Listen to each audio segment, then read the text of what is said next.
आजकल एक बहुत बड़ा विवाद का मुद्दा बना हुआ है।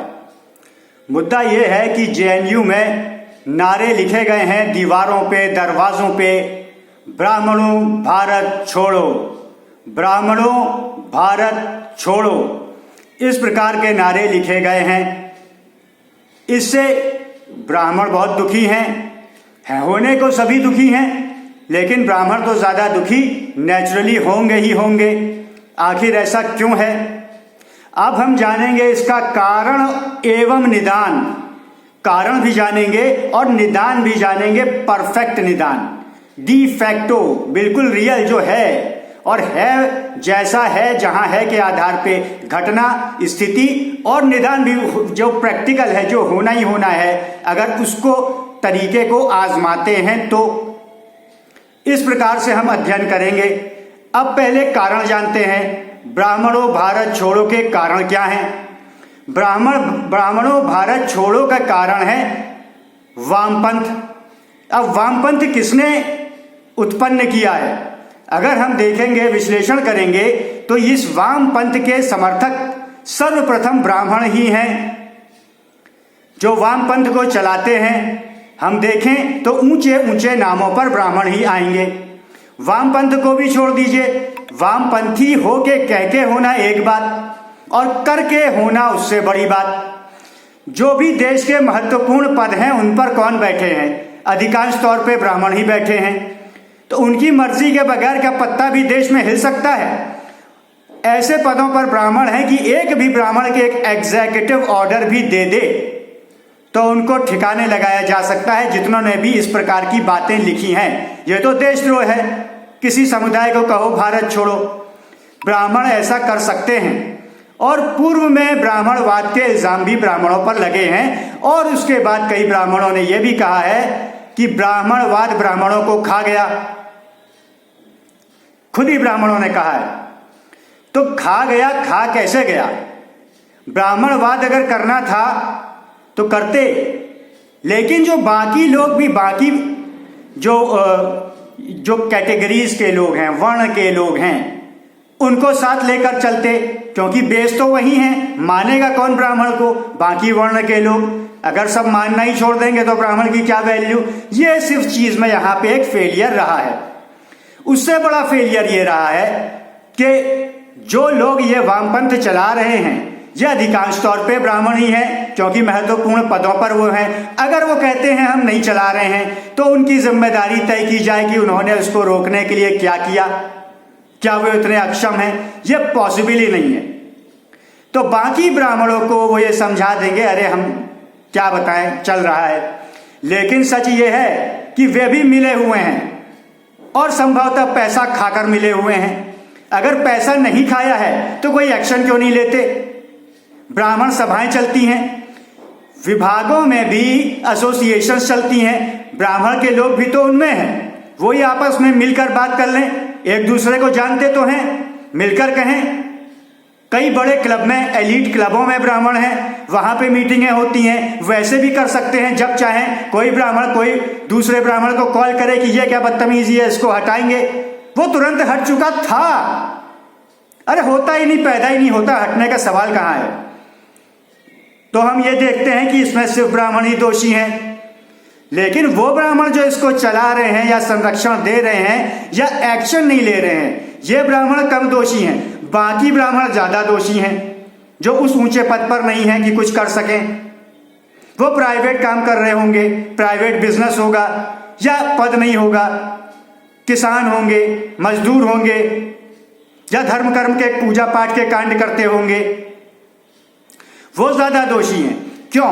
क्योंकि जब यही व्यक्ति जो वामपंथ को चलाने में मदद कर रहे हैं, जब ये ऊंचे पदों पर होते हैं, क्योंकि हैं, तो जब वो कहीं उनकी बात होती है तो वे अपनी करीबी गाड़ते हैं, उनके अच्छे बन जाते हैं, उनको पुलअप नहीं करते ये क्या बदतमीजी हो रही है तुम्हारे होते हुए, ये नहीं कहते हैं, उनसे दोस्ती गाड़ लेते हैं, अपनी ऊंची समझते हैं कि मेरे ये जानने वाले हैं, और उनके करीबी रिश्तेदारों से मिलते जुलते हैं तो उनको भी पुलअप नहीं करते। जब वो कहे मेरा चाचा, मेरा ताऊ, मेरी मामी, मेरा फलाना, मेरा पिता उतने पद पर है, तो उसके दोस्त बन जाते हैं कि इसका पिता इस पद पर है तो मुझे मदद करेगा। तो उसका पिता के होते हुए ऐसी हरकत हो रही है, उसको पुलअप करते, उसको टाइट करते, कैसे हो रही है? वो खुद ही अपने पिता को टाइट कर देता। और ऐसा पिता हिम्मत नहीं कर पाता जिसके पुत्र को रिस्क हो जाए, लोग पुलअप करें कि भाई क्या बात है, सख्ती से ज्यादा सख्ती कर डालें। दुनिया में वही सभ्यताएं चली हैं जो अपने अंदर के गद्दारों को फिक्स करना जानती हैं, वरना कभी नहीं चली हैं। तो अगर ऐसा होता, लेकिन है क्या, उनको तो लालच होगा, पैसा पकड़ के गंदे काम करा रहे हैं ऊंचे पद वाले, नीचे पद वाले उनकी चापलूसी में लग गए, फिर वापस ही हमला हो रहा है। वो ऊंचे पद वालों पर भी होगा, लेकिन अभी का लालच इंसान देखता है कि अभी मुझे क्या मिल रहा है, बाद में क्या रिजल्ट आ जाएगा उसका ये आगे की बात है, लेकिन लालच तो लालच है। तो चलो उनको लालच है, सामने दिख रहा है लालच, लेकिन बाकी ब्राह्मण क्यों नहीं पुलअप करते?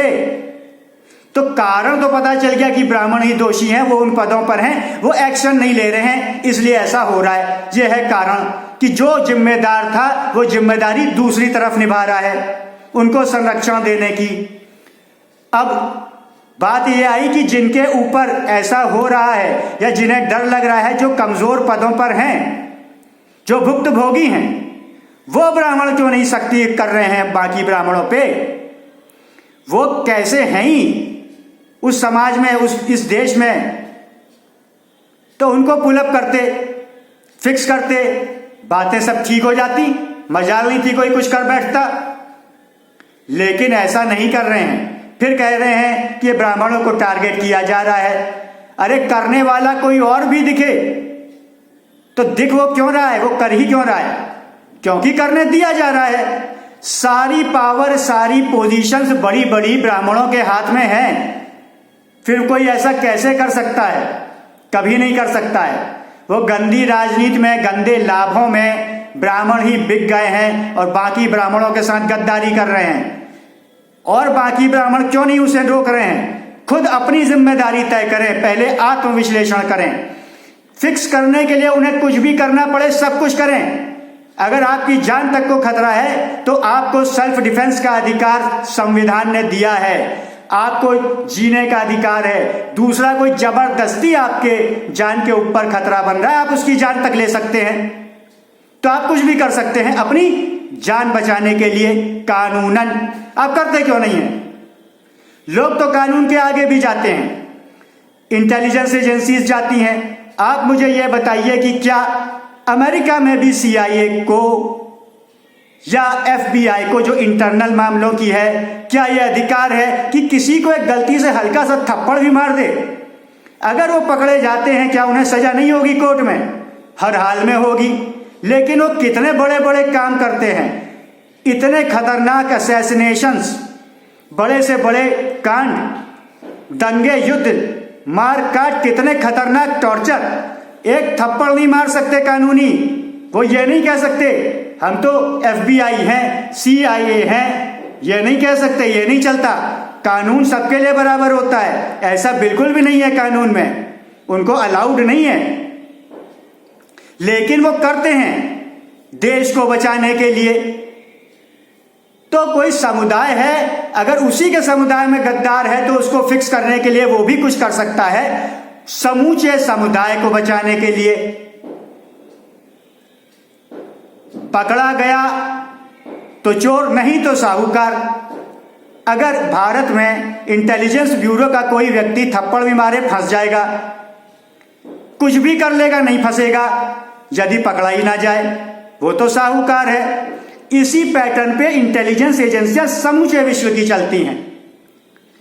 अब भारत की कोई अपनी, भारत की एक्सटर्नल कामों को देखने वाली इंटेलिजेंस एजेंसी है ही नहीं। पाकिस्तान के पास तो ISI है, CIA अमेरिका के पास है, MI6 चाइना के पास है, MI5 ब्रिटेन के पास है बाहरी मामलों की, MI6 इंटरनल मामलों की है।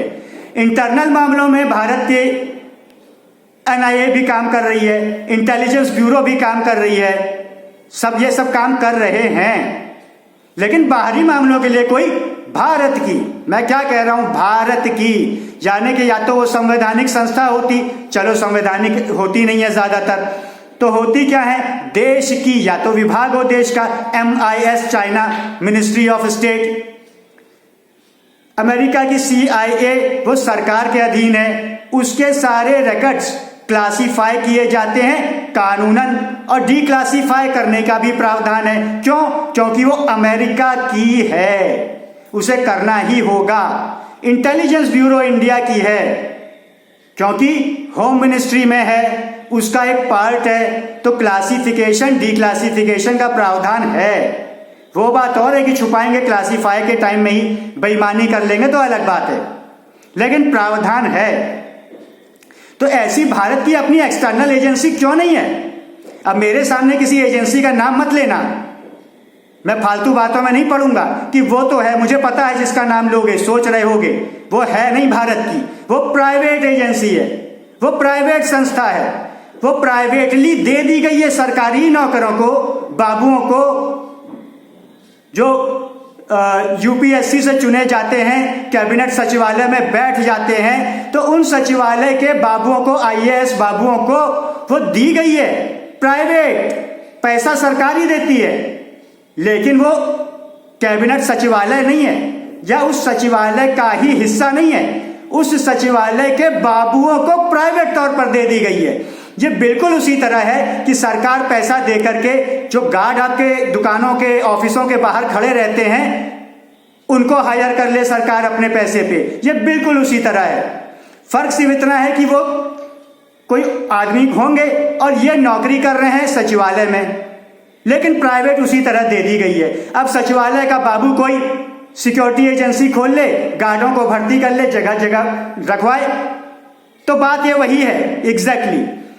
तो ऐसी स्थिति होते हुए तो आप कैसे क्लासिफिकेशन और डीक्लासिफिकेशन होगा? खैर ये लंबी कहानी है, इस पे कभी और जाएंगे, लेकिन कहने का मतलब यह है कि काम अपना करते हैं देश को बचाने के लिए, तो आपको कम से कम अपने समुदाय को बचाने के लिए फिक्स करना चाहिए था। ऐसे लोगों को कन्फ्रंट करके, बात करके, सामने रख के कि भैया बताइए क्या ऐसा क्यों हो रहा है, आइंदा से ऐसा ना हो, वरना हम फिर आपसे बात करेंगे। आगे आप खुद समझदार हैं, आपको कैसे फिक्स करना था, तो आपको करना था, आपने किया नहीं, तो झेलेगा कौन? आप झेलेंगे। तो ये हो गया निदान, आप ही कर सकते हैं, आपके हाथ में है, कर लो।